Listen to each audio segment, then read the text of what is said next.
tous, merci d'être avec nous pour ce webinaire intitulé « Quelle infrastructure IT pour protéger les données des collectivités ?» Les collectivités, tout comme les organisations, cela ne nous a pas échappé, sont confrontées à une vague intense de cyberattaques. Et justement, pour se protéger, les collectivités doivent être capables de disposer et de construire un SI résistant, capable de résister à ces cyberattaques, d'un côté, et puis aussi elles doivent avoir un SI qui permet de protéger d'une part les données des agents et également les données des citoyens. Alors, pendant ce webinaire, nous allons tenter de répondre à plusieurs questions. D'abord, comment construire un SI résilient? Et puis ensuite, nous verrons quels outils et quelles solutions les collectivités doivent-elles déployer pour justement protéger les dites données. Pour répondre à toutes ces questions et bien sûr à d'autres, j'ai avec moi aujourd'hui le plaisir d'avoir 3 intervenants. Je vais commencer par ceux qui sont sur le plateau. Alors, j'ai avec moi Jean-Michel Benito, directeur commercial d'Orange Business Services. Jean-Michel, bonjour. Bonjour Thomas. Et à ma droite, Philippe Carpentier, directeur service et intégration chez Orange Business Services. Philippe, bonjour. Bonjour Thomas. Et à distance, Cyril Camarella, partner sales spécialiste chez HPE. Cyril, bonjour. Bonjour Thomas, bonjour messieurs. Alors, j'aimerais qu'on commence cette discussion d'abord par quelques éléments de contexte. Dans quel contexte IT évoluent les collectivités, notamment depuis le début de la crise, et quelles problématiques, Jean-Michel, rencontrent-elles? Elles rencontrent plusieurs problématiques. Elles ont dû servir depuis maintenant plusieurs années, justement les citoyens, par rapport à des nouveaux besoins. Des demandes de passeport, des demandes de carte d'identité en 24/7, donc des systèmes d'information qui doivent maintenant plus du tout s'arrêter. Vraiment fournir aux citoyens un système utilisable en 24/7 et, pendant cette période de pandémie, aussi avoir la possibilité que des agents puissent télétravailler, voire donner du service à distance. Ce qu'on a pu aussi nous rencontrer, malheureusement, dans cette période de pandémie, c'est vraiment beaucoup d'attaques. Des cyberattaques, du ransomware par rapport à plus de 150 communes, par exemple en France, qui ont été attaquées et qui ont perdu leur système d'information, soit totalement, soit partiellement. Quand vous dites perdu, Jean-Michel, ce sont des données qui aujourd'hui ne sont plus récupérables. C'est-à-dire qu'elles ne sont plus, peu importe ce qu'on fait, notamment si on négocie, ce qui n'est absolument pas recommandé avec les pirates, aujourd'hui ces données, elles ne sont plus du tout récupérables. Elles sont totalement effacées, totalement détruites par cette cyberattaque.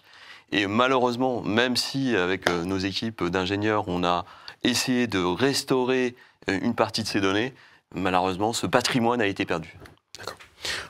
L'un des gros défis que rencontrent les collectivités, je le disais en introduction, tout comme les organisations, c'est également celui du ransomware. Comment est-ce qu'aujourd'hui les collectivités y sont confrontées? Et alors on le dira tout au long de cette émission, mais quel type de réponse elles peuvent être amenées à adopter, à déployer, notamment par des entreprises comme la vôtre, pour mieux s'en protéger?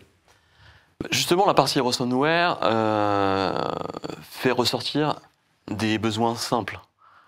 Sauvegarder ses données, répliquer ses données, avoir plusieurs sites de production, pour permettre justement, en cas d'attaque, que l'ensemble des données ne soient pas détruites. Avoir une possibilité aussi de sauvegarder à distance chez des acteurs comme nous, qui fournissons, on va dire, du service de cloud, par exemple. En cas d'attaque, prémunir la corruption de ces données. Et vraiment avoir un catalogue de services le plus pertinent possible pour, en cas de problématique, avoir le minimum d'impact, le minimum de perte de données et aussi le minimum de perte de services. Où en sont les collectivités en termes de maturité? Est-ce qu'aujourd'hui, vis-à-vis de ces questions-là, parce que là on parle bien sûr toujours du contexte, on sait qu'on a une croissance, on a une menace croissante. Aujourd'hui, quel est l'état d'esprit des collectivités vis-à-vis de ça? Est-ce qu'aujourd'hui on a des collectivités qui sont bien conscientes de la dangerosité de cette menace? Et est-ce qu'elles ont aujourd'hui, ça semble être le cas puisqu'elles font pour une partie d'entre elles appel à des organisations comme la vôtre, mais est-ce qu'aujourd'hui une grande partie d'entre elles ont cette maturité et commencent à avoir, j'ai envie de dire, une compréhension de ce qui se passe autour d'elles et de ce qui se passe notamment en matière de cybersécurité? Ils ont, on va dire, appris au fil des années, justement, les éléments les plus indispensables. Ça veut dire, les collectivités, depuis maintenant une dizaine d'années, ont commencé à réfléchir, j'ai plusieurs sites de production, je sécurise mes données. En cas de problème, juste un incendie, un problème électrique, j'ai besoin que mon système puisse perdurer et reprendre sur un deuxième site. Donc elles ont acquis cette maturité, avec malheureusement une des mauvaises expériences sur la partie ransomware, parce qu'on n'attend jamais de se faire attaquer, faut le dire, et on pense toujours que les sécurités qu'on a pu mettre en œuvre seront efficientes et nous permettra de rien perdre. En quoi on se trompe toujours lourdement? Malheureusement, oui. C'est ce qu'on a pu, on va dire, constater durant la dernière année avec justement Philippe. On a aidé un certain nombre de collectivités et on a récupéré des anciennes données, des anciennes sauvegardes, des anciennes réplications de données pour essayer de reconstituer le système d'information. Mais j'ai on va dire des clients, des collectivités qui ont pendant des jours et des jours perdu leur système, par exemple, de gestion de commandes ou de gestion budgétaire. Philippe, est-ce que justement ces cas de figure-là où vous avez travaillé avec des collectivités, est-ce que ça a permis de réveiller d'autres collectivités avec lesquelles vous aviez pu parler et qui se disaient finalement j'en ai pas besoin de ces systèmes de protection, mais au vu de ce qui s'est passé chez les voisins, j'ai besoin moi aussi de déployer des systèmes de protection efficaces? Tout à fait. Effectivement, un de nos enjeux, c'est quand on aide une collectivité, c'est de faire des retours d'expérience pour effectivement expliquer ce qu'on a fait, pourquoi c'est arrivé et comment se prémunir. Et effectivement, Orange, aussi par rapport à un peu un côté devoir sociétal, communique énormément auprès de ses autres clients pour faire des retours d'expérience, sans effectivement citer tel ou tel client, mais pour donner des retours d'expérience, pour vraiment anticiper et expliquer que ça n'arrive pas qu'aux autres, quoi. Et on l'a vu effectivement par rapport à l'année particulière entre guillemets qu'on a traversée. L'enjeu, c'est vraiment prendre conscience que ça peut arriver chez nous, prendre conscience que il faut vraiment être prêt. Et pour être prêt, il faut avoir un plan. Pour avoir un plan, il faut le jouer, il faut le répéter, pour qu'une gestion de crise devienne, entre guillemets, quelque chose de banal pour une DSI d'un client. Et pas le dos rond, faire l'autruche, pas vouloir le traiter. Parce que quand on arrive, on ne sait pas comment traiter. Exactement comme un commandant de bord au niveau d'un avion ou un astronaute dans l'espace. S'il a un problème, il sait d'avance ce qu'il doit traiter. Se concentrer sur les solutions et pas le problème. Et c'est vraiment le maître mot qu'on essaye d'expliquer, de répéter à tous nos clients, collectivités et avec aussi nos partenaires, notamment HPE, pour justement les aider à se prémunir et anticiper effectivement la crise, sachant que le zéro crise n'existe pas. Donc l'idée, c'est de tendre, de faire des retours d'expérience, d'améliorer le système d'information, d'améliorer les bonnes pratiques chez le client. Mais l'idée, vraiment, c'est d'être prêt et éviter que des failles aussi grosses qu'une porte ouverte d'une maison reste ouverte, quoi. Être prêt, donc, est-ce qu'aujourd'hui, et je reviens sur ce que vous disiez, Jean-Michel, sur la question des données des citoyens, on sait à quel point les collectivités ont informatisé, ont automatisé certaines des démarches. Est-ce qu'aujourd'hui, elles ont conscience que justement ces portails peuvent constituer des failles pour lesquelles, justement, elles ne sont pas prêtes, ces collectivités, à subir une attaque, à récupérer des données et surtout à remettre ces portails en marche? Parce qu'on peut imaginer que à des périodes comme celles qu'on connaît, rentrer des classes, il y a tout un tas de démarches qu'on a amené à faire. Eh bien, des portails qui sont bloqués comme ça, c'est très compliqué. Est-ce qu'aujourd'hui, sur ce point-là, vous avez senti peut-être une envie particulière des collectivités d'avancer et de mieux protéger notamment tout ce qui a trait aux données des citoyens? Réellement, oui. Elles font appel à nous, Orange, on va dire au sens large, parce qu'on a une entité qui s'appelle Orange Cyberdéfense, qui est un peu connue et qui fédère plus de 1000 personnes maintenant, des ingénieurs spécifiques et experts dans la cybersécurité, et qui accompagne justement ces collectivités à définir, comme le disait Philippe, les plans de sécurisation des systèmes. Mais première étape, c'est déjà sécuriser les accès. Comme vous le disiez, le portail, il accède à un réseau, il accède à un système d'information.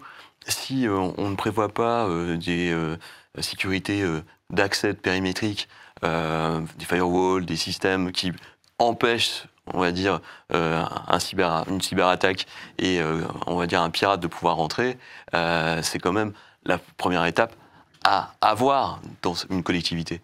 Et justement, ils prennent de plus en plus de maturité par rapport à ça et ils nous demandent de mettre en œuvre vraiment des outils maintenant de plus en plus poussés pour déjà limiter les risques d'accès par rapport à ces portails citoyens et aux données, bien sûr, des particuliers. Mais ces outils poussés, ces solutions justement pour mieux se protéger, ça tombe bien, vous m'offrez une belle transition, Jean-Michel, puisqu'on va en parler tout de suite avec Cyril, qui est de l'autre côté de l'écran. Quelles solutions technologiques, justement, on peut proposer aux collectivités pour qu'elles puissent être protégées beaucoup plus efficacement, et en tout cas, d'une part se protéger, et aussi mieux répondre, être beaucoup plus résiliente et se relever beaucoup plus vite d'une attaque. Comment est-ce que aussi, également, autre question, comment est-ce qu'on les aide, notamment par ce type de solution, à construire un SI plus résilient? Alors, ce qu'il faut prendre en compte déjà, c'est qu'aujourd'hui, quand on parle de sinistre informatique, dans l'IT, on parle de 3 grandes familles. On va parler de la famille, donc, ce qu'on va appeler bêtement la panne informatique, hein, donc liée à du hard, à du soft, lié à une coupure électrique. Donc là, on va être sur des réponses qui vont être plutôt sur la résilience hardware-software de la solution. L'autre famille de sinistres aujourd'hui que les clients sur lesquels sont confrontés les clients, c'est tout ce qui va être sinistre d'ordre naturel, donc catastrophe, incendie, tout ce que Mère Nature va nous mettre comme problème. Et le dernier point, ce qui est vraiment en augmentation très forte, c'est ce qu'on va appeler l'action humaine. Alors l'action humaine peut être soit une erreur humaine, donc là on est vraiment sur un acte non malveillant, mais surtout ce que disaient tout à l'heure nos invités, c'est la partie erreur humaine volontaire, avec notamment toutes les notions de ransomware, donc la volonté d'aller créer un sinistre informatique dans une entreprise en attaquant les données propres de l'entreprise. Donc aujourd'hui, cet environnement de sinistre est de plus en plus impactant pour les clients. La perte de données est de plus en plus chère, parce que ça devient aujourd'hui la monnaie d'une entreprise. Et donc, pour cela, il faut être capable de positionner chez les clients différents niveaux de protection liés à, l'importance et à la structure de l'entreprise, et deuxièmement aussi à une capacité de pouvoir garantir une continuité d'activité, quel que soit l'incident que le client va être confronté. Voilà. Alors juste quelques instants, j'aimerais juste vous reposer une question. Alors on a un slide qui va être proposé là justement qui va résumer les 3 types de dangers qu'on va retrouver. Il va arriver dans quelques instants. Est-ce qu'il y a un sinistre, je l'ai redit, hein, la panne matérielle, l'action humaine et la catastrophe naturelle. Est-ce qu'aujourd'hui il y a, Cyril, un de ces sinistres qui est surreprésenté chez les collectivités ou qu'on trouve peut-être un peu plus que les autres? Alors oui, aujourd'hui, ce qu'on va appeler la cyberdélinquance représente 70% des coûts de perte dans les entreprises françaises. Donc c'est vraiment là aujourd'hui où le focus doit être fait au niveau de la protection de la donnée, parce que c'est là où, à travers donc les ransomware, à travers la logique de payer pour pouvoir récupérer ces données, d'aujourd'hui les capacités qu'ont les hackers d'aller effacer de la donnée, d'aller la publier aussi sur le web, hein, parce que faut pas s'oublier que le ransomware n'est pas forcément qu'une notion de paiement pour récupérer les codes, donc le décryptage qui a eu lieu sur votre donnée. Il y a aussi beaucoup aujourd'hui de hackers qui vont aller puiser de la donnée dite importante chez vous pour aller la publier sur les sites internet. Alors, on se rappelle tous des notions de cartes de crédit qui sont volées sur des grandes entités pour être publiées sur le dark web. Donc aujourd'hui, la notion de délinquance, cyberdélinquance a une impact très forte sur les entreprises et donc sur les collectivités qui sont des cibles de choix pour les hackers. Vous aviez commencé à esquisser, Cyril, les différents niveaux de protection possibles, justement, pour éviter ce type de désagrément. Est-ce que vous pouvez revenir dessus? Est-ce que vous pouvez justement nous présenter ces différents niveaux de protection qui peuvent permettre aux collectivités d'être victimes d'un acte malveillant? Oui, alors sur le slide qu'on peut voir là, donc un rappel, j'ai entendu dire que tout le monde connaît cette approche, mais c'est important de se positionner dessus. Aujourd'hui, quand on parle de protection de la donnée, on a plusieurs niveaux de protection dans l'informatique. Alors forcément, plus on va être proche de ce qu'on appelle un T0, donc une capacité de répondre très rapidement à un incident sans perte de données et avec un temps de reprise très rapide, plus la protection va être chère, parce que ça a nécessité forcément l'implémentation de différentes ressources informatiques. Ce qu'il faut se rappeler, c'est qu'aujourd'hui, la copie locale, ce qu'on appelle le clone ou le snapshot, est un premier niveau de protection qui est vraiment très intéressant pour les clients, parce qu'il permet au moins d'avoir un retour arrière suite à un incident, notamment de ransomware, d'avoir une capacité de redémarrer l'architecture avant la mise en place de la protection. L'autre protection qui est aussi aujourd'hui permet d'avoir une réponse très intéressante pour la partie protection de données, c'est la partie sauvegarde. Donc là, on va externaliser la donnée sur un support autre que l'architecture de production. L'objectif étant notamment de pouvoir restaurer tout ou partie d'une production suite à un incident, que ce soit un incident hardware, un incident de type incendie ou aussi un ransomware. Et après, on a les logiques de protection de la donnée avec une notion de réplication. Alors, soit asynchrone à travers un plan de reprise d'activité, soit en plan de continuité d'activité avec une réplication synchrone qui va permettre en fait aux clients de bénéficier d'une capacité de restaurer ou de redémarrer leur production sur un site distant ou sur une autre salle informatique qui n'aura pas été impactée par le sinistre en cours. Voilà. Donc ça, aujourd'hui, cette approche-là, je veux dire, le marché informatique la connaît. Maintenant, la problématique, c'est comment la mettre en œuvre facilement, comment s'assurer qu'on n'est pas en train d'utiliser ou d'intégrer une usine à gaz, excusez-moi l'expression, mais c'est souvent ça. Hein. Voilà. Donc en gros, c'est comment automatiser au plus simple et au plus rapide ce type de protection et garantir aux collectivités le fait qu'on puisse redémarrer dans un laps de temps et dans une sécurité absolue la donnée suite à un incident, quel qu'il soit sur l'informatique. Alors avant de poursuivre, Cyril, une question à Jean-Michel ou Philippe. Où en sont les collectivités vis-à-vis des PCA et des PRA? Est-ce qu'aujourd'hui, vous avez commencé à parler avec des collectivités sur ces sujets-là? Est-ce qu'elles ont montré un intérêt particulier? Où est-ce qu'elles en sont sur leur réflexion et peut-être leur implémentation par rapport à cette problématique? Jean-Michel ou Philippe? On va dire que depuis maintenant 5 ans, les collectivités mettent en œuvre leur PRA.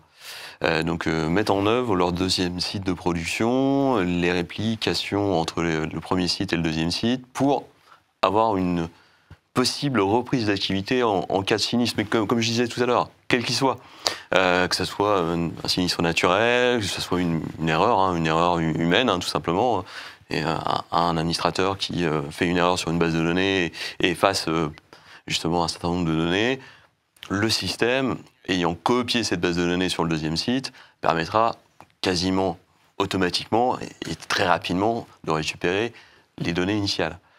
Donc maintenant, les collectivités, si on parle sur l'Île-de-France, ont 80%, on va dire, d'utilisation de plans de reprise d'activité. Des collectivités qui font du PCA avec reprise instantanée, c'est encore dans les cartons, c'est encore en réflexion à l'heure actuelle. D'accord. Bon. En tout cas, elles y réfléchissent, elles ont conscience que c'est un besoin. Si je peux me permettre, en fait, toute la question est le bénéfice-risque. C'est un peu comme une assurance. Vous payez une assurance, mais vous espérez ne pas utiliser, quoi. Et effectivement, toutes ces notions de PRA et encore plus le PCA, effectivement, ça a un coût. Et effectivement, la complexité, c'est évaluer le bénéfice-risque versus qu'est-ce qu'on risque de perdre par rapport à si demain on a une attaque. Je pense que cette année, le nombre d'attaques qu'on peut voir, j'ai en tête un CHU qui a plus de 20 attaques par jour. Bon, je ne vais pas le citer, mais ils arrivent à faire face, parce qu'effectivement, ils se sont vraiment organisés, structurés pour vraiment faire face à ce nombre d'attaques quotidiennes, entre guillemets, qu'ils peuvent avoir. Mais je pense, comme disait Jean-Michel, il y a une prise de conscience, effectivement, des collectivités que ça peut arriver aussi chez eux. Et l'idée, c'est de trouver le bon curseur, un peu comme l'autre Pareto, 80-20. Qu'est-ce que je mets en place ? Choisir, c'est renoncer. Voilà, qu'est-ce que je ne fais pas, mais à un moment donné, je ne peux pas non plus tout faire, pour éviter, pour contenir, entre guillemets, au mieux si demain j'ai une attaque, et comment je réagis au mieux. Parce qu'en fait, on peut se prémunir, mais après, il y a deux aspects. Il y a aussi la partie comment je réagis et comment je reconstruis. Et c'est ça aussi qu'on essaye d'évangéliser, d'expliquer à nos collectivités. C'est anticiper, c'est bien, la prévention, c'est bien, la sensibilisation, c'est très bien. Il faut aussi prévoir quand ça va arriver, parce que ça va arriver. C'est pas, c'est quand, c'est ça va arriver. Ça va arriver. Donc comment on agit, comment est-ce que tout est prêt pour avoir les numéros qui vont bien, à qui appeler, est-ce que les partenaires sont préparés pour s'il y a besoin de disques, s'il y a besoin de baies particulières parce qu'ils sont totalement contaminés, comment on peut les avoir rapidement. C'est vraiment cette préparation qu'on martèle entre guillemets, et je pense que le mot est juste, qu'on martèle à nos clients, à nos collectivités pour vraiment qu'ils soient prêts et que ça déroule un plan. Exactement comme un pompier qui arrive sur un sinistre, exactement comme un commandant de bord, quand il y a un warning qui apparaît sur un écran, il sait d'avance ce qu'il doit faire. D'accord. Cyril, je reviens à vous. Il y a dans le portefeuille de solutions d'HPE une solution qui s'appelle SimpliVity. On la détaillera d'ici quelques minutes. Cette solution, elle a un point particulier, c'est que c'est une solution hyper convergente. Qu'est-ce qui différencie aujourd'hui une architecture classique d'une architecture hyper convergente, hyper convergée même, je dirais? Qu'apporte l'hyperconvergence par rapport vraiment à une approche classique, notamment dans un cadre qu'on a évoqué à l'instant, celui d'un PCA et d'un PRA? Alors, premier point important lorsqu'on parle de l'hyperconvergence SimpliVity, c'est que déjà on est sur une notion de simplification à l'extrême de toute la partie administration liée à un environnement VMware, donc liée à un environnement virtualisé. L'hyperconvergence va permettre à une DSI d'automatiser quasiment la totalité de ses process d'administration de cette plateforme, avec une création des VM, une augmentation des VM sur un simple clic à travers l'hyperviseur de VMware. Donc il n'y a déjà pas de console d'administration propre à SimpliVity. On est sur une console qui est purement et simplement l'usage fait sur le vCenter VMware. Deuxièmement, on est sur une notion où on a une notion de protection intégrée à plusieurs niveaux. Déjà, au niveau de la partie hardware avec une notion de RAID disk par nœud. On a une notion de RAIN. Donc RAIN, c'est en fait l'hyperconvergence SimpliVity intègre une copie en temps réel de la donnée écrite sur différents nœuds, ce qui fait que si on perd un nœud, on ne perd pas la donnée, on n'arrête pas la production. Ça, c'est important parce que ça permet vraiment aujourd'hui de garantir le fait que la donnée est stockée sous du SimpliVity, elle n'est pas, entre guillemets, perdable. Et dernier point, aujourd'hui, avec l'hyperconvergence, on est dans une notion où on va intégrer, et ça d'une manière, c'est pas une option, c'est intégré dans le système, une protection de la donnée qui va être présente à l'ensemble des niveaux que le client va souhaiter mettre en œuvre. Ce que j'entends par là, c'est tout à l'heure, je vous ai montré un slide où on avait la notion de clone, la notion donc de sauvegarde, la notion de PRA ou la notion de PCA.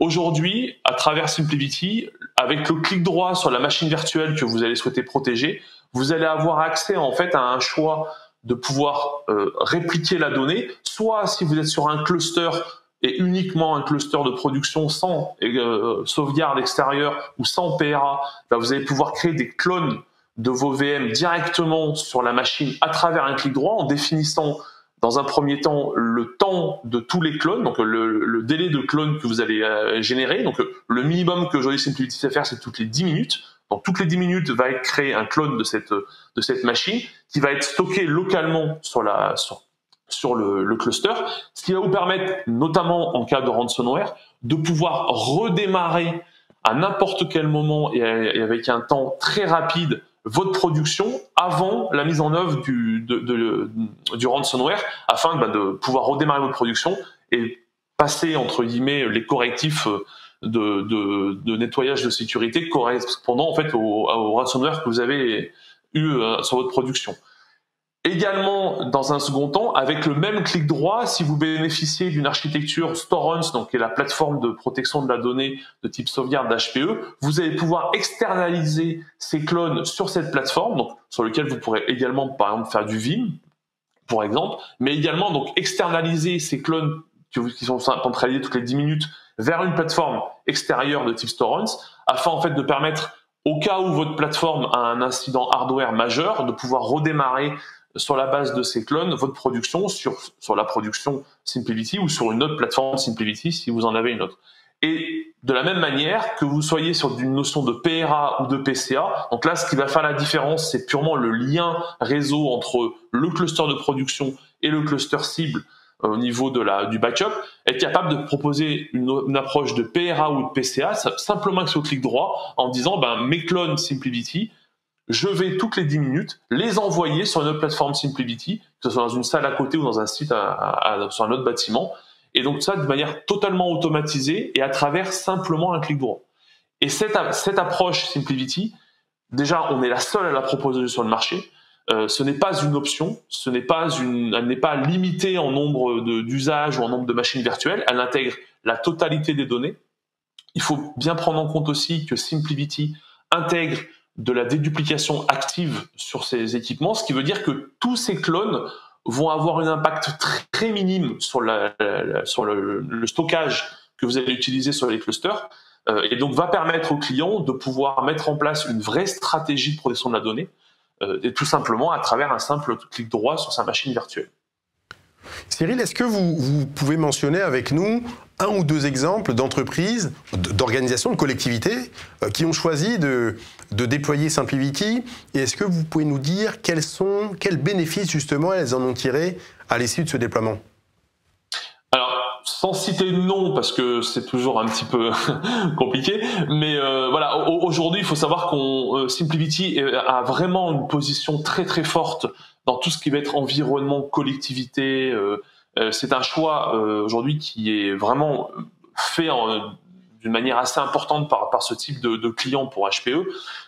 L'objectif aujourd'hui qu'on a avec cette solution, c'est de permettre aux clients vraiment de faire des économies sur la notion d'architecture, d'urbanisation de l'architecture, parce que quand on hyperconverge une infrastructure, on diminue drastiquement le nombre d'équipements dans le data center.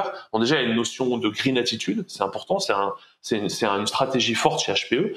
Deuxièmement, on apporte une simplification à travers ce que j'expliquais tout à l'heure, donc toute la notion d'automatisation. Donc, dans un environnement de collectivité où les SI ont aujourd'hui beaucoup de missions liées notamment aux nouveaux services des utilisateurs à mettre en œuvre, simplifier la SI dans le data center, simplifier et garantir une continuité de disponibilité de la donnée et de protection de la donnée, c'est un vrai argument aujourd'hui pour ces SI, parce que ça leur permet de se concentrer sur des choses notamment que l'utilisateur, soit appelé client de la collectivité, a besoin, tout ce qui va être service à la collectivité locale. Et donc dans ce cas-là, voilà, pour faire simple, pour répondre à votre question, aujourd'hui on a beaucoup de clients de type SDIS, de type mairie, de type CG, choses comme ça, qui en fait vont faire hôpitaux aussi important, qui font le choix de cette technologie parce que en une solution, ils retrouvent la totalité des attentes qu'ils ont sur un SI de dernière génération. Vous avez dit pas mal de choses, Cyril, sur SimpliVity et le PCA et le PRA. On a notamment une slide, et normalement une slide qui va arriver rapidement et qui va être projetée. Est-ce que vous pouvez nous rappeler assez rapidement les bénéfices justement qu'on a lorsqu'on déploie et qu'une collectivité peut retrouver lorsqu'elle choisit de déployer SimpliVity, en tout cas de s'appuyer sur SimpliVity lorsqu'elle va construire son PCA et son PRA. Il y a une slide, je le précise, qui va arriver dans quelques instants. Dans ce que j'ai dit tout à l'heure, en fait, aujourd'hui, à travers SimpliVity, ce que la collectivité doit prendre en compte, c'est qu'elle peut très bien commencer à l'instant T avec un cluster de 2 nœuds. Donc, il faut savoir que SimpliVity démarre sur la base d'un cluster de 2 nœuds pour avoir une sécurisation de la donnée dans ce cluster. Donc, à établir une protection de la donnée en local à travers ces fameux clones, donc cette capacité de stocker des clones de ces VM au fur et à mesure de l'évolution de son ASI. Puis demain, par exemple, évoluer avec une intégration dans son SI d'une solution Storance, une solution de sauvegarde HPE qui va permettre donc d'externaliser ces fameux clones sur cette solution et aussi de faire une solution de sauvegarde standardisée de type Vim ou Veritas. Mais également demain, alors soit on a déjà eu le cas chez les clients qui vont aller installer un seul et unique nœud sur un autre site, parce qu'il faut savoir que SimpliVity est capable aussi de fonctionner avec un nœud, ce qui fait l'usage, c'est-à-dire que le client aura une architecture 2 vers 1, c'est-à-dire qu'il aura une capacité d'avoir une production basée sur 2 nœuds avec une sécurité liée à la protection des 2 nœuds, et en cas d'incident sur ce cluster majeur, de pouvoir redémarrer sur un cluster unique, donc à moindre coût, sa production, le temps que la production du cluster de prod revienne à la normale. Donc tout ça, en fait, aujourd'hui, c'est un genre de Lego, pour faire simple, SimpliVity. Quelle que soit la typologie de nœud que vous allez mettre, quel que soit votre besoin de SI, qu'il soit petit, mais ou qu'il soit très important, SimpliVity va permettre de s'adapter au fur et à mesure, et surtout sans jamais perdre les investissements de base. Ça, c'est une stratégie très forte chez SimpliVity, c'est quand vous avez fait le choix de basculer votre informatique sur du SimpliVity, l'évolution de votre SI nécessitera toujours l'usage et la réutilisation des nœuds que vous avez déjà acquis. Donc on n'aura pas à un moment donné un arrêt brusque entre les anciens nœuds et la nouvelle génération. On aura toujours une capacité d'intégrer ces nouveaux nœuds au fur et à mesure de l'évolution de votre SI par rapport à vos besoins en environnement ressources informatiques. Jean-Michel, pourquoi SimpliVity aujourd'hui, c'est un choix technologique pertinent pour vos clients ? Justement, par rapport à ce que Cyril disait, c'est une collectivité qui veut faire son PRA pourra facilement avoir 2 nœuds sur son premier site, un 3e nœud sur un 2e site, les répliquer avec un rapport qualité-prix vraiment différenciant sur le marché. On disait tout à l'heure, on part sur des environnements VMware. Les collectivités sur l'Île-de-France utilisent à 80-90% du VMware et ça correspond exactement à leur écosystème. Donc, utiliser justement une solution HP SimpleVT correspond vraiment à une évolution de leur système d'information et le permet de leur apporter justement des briques de sécurisation complémentaires. On a parlé d'OBS, on a parlé de vous, Orange Business Services, pendant toute cette émission. J'aimerais qu'on revienne maintenant, pour finir cette émission, un peu plus en détail sur ce que vous proposez vraiment à vos clients et sur votre manière de les accompagner. Un mot, Philippe, sur justement quel type d'accompagnement vous proposez à ces clients et comment est-ce que vous faites en sorte justement qu'ils soient en mesure d'être mieux protégés? Alors très rapidement, effectivement, j'ai déjà abordé tout à l'heure, donc on a structuré notre démarche autour de 3 axes. Le premier axe, c'est la prévention. Comment on se prémunit, comment on anticipe, comment on forme, comment on sensibilise nos clients, nos collectivités pour qu'ils soient prêts le jour J, si, quand une attaque ou une crise, entre guillemets, va arriver. Donc ça passe par définir des processus clairs, un RACI clair, c'est qui l'incident manager, les gens en astreinte, qui on appelle chaque week-end. On sait, pour ne pas reprendre une expression d'un ancien président, les problèmes arrivent toujours en escarille. Il faut toujours prévoir le pire. Comme ça, entre guillemets, on sait qu'on sera prêt, ou le maximum prêt. Sensibilisation également. On voit encore trop souvent, chez certains clients, des mots de passe admin codés en dur dans le champ commentaire. C'est un exemple, mais il est réel. Pourquoi ils font ça? Parce que c'est simple. Au moins, quand l'admin part en week-end, l'autre administrateur le connaît. Bon. Entre guillemets, ça, c'est un backdoor qui est monumental. Donc, sensibilisation, prévention. Deuxième aspect, réagir. Comment on mobilise en temps et en heure, au plus tôt, les experts qui vont bien, que ce soit cyberdéfense, sécurité, cloud, pour que, lorsqu'une attaque est présente, on arrive à la contenir dans le bout du SI qui est contaminé. Parce que quand une attaque, peut-être tout le SI est impacté, peut-être pas. Donc si on peut éviter que ça se propage, autant le faire. Également, communiquer par rapport au client. Parce que le client, s'il ne peut plus passer une commande, s'il ne peut plus se connecter et autres, il y a aussi une part de communication qui est importante. Plus la communication est maîtrisée, mieux ça montre, entre guillemets, une certaine préparation et ça rassure, entre guillemets, lorsqu'il y a une crise. Le dernier aspect, rapidement, c'est reconstruire. Généralement, quand on arrive à contenir sur une baie de stockage, sur un applicatif, sur certaines lames de serveurs, entre guillemets, le problème, généralement, il faut le reconstruire, le réinstaller. Donc c'est comment avoir les profils, les ressources au plus tôt égal dans les 24 heures, parce qu'on ne peut pas dire bon rendez-vous dans un mois, j'ai pas de temps, mes équipes sont ailleurs, pour accompagner nos clients effectivement dans la reconstruction, parce que leur SI est vital. Et ils savent pas, ils ne peuvent difficilement travailler sans leur SI, sans leur messagerie, sans Internet, sans leur application métier. Et je ne parle même pas des CHU, des hôpitaux et autres collectivités, quoi. Dans quelle mesure vous êtes capable de mobiliser des ingénieurs et des techniciens justement pour permettre aux collectivités qui seraient touchées de très vite se relever et de très vite remettre leur SI d'aplomb? En fait, OBS est structuré alors, en interne OBS, on parle le voyage de la donnée. En fait, le OBS est structuré autour de la complémentarité entre la collecte de données, le transport de la donnée, donc le réseau, le stockage, le traitement, le cloud, l'analyse avec la BI intelligence, la data analyse, et la partie restitution aux utilisateurs finaux, tout en sécurisant de bout en bout. À travers ces 6 étapes que je viens de citer, en fait, vous avez une direction spécialisée avec des ingénieurs, des experts sur chaque domaine. Pourquoi? Parce que, en fait, on se rend compte que quand un client a une crise ou a une attaque, il n'y a pas qu'une partie qui est impactée, il n'y a pas que le réseau, il n'y a pas que l'annuaire, il n'y a pas que tel SI. Généralement, c'est l'ensemble du système. Et pour trouver la route cause, il faut avoir les ingénieurs qui vont bien. Donc, on s'est structuré, OBS est structuré au fil des années pour effectivement apporter ce type de réponse globale au client et pas, je suis désolé, je suis que spécialiste réseau, je suis que spécialiste cloud.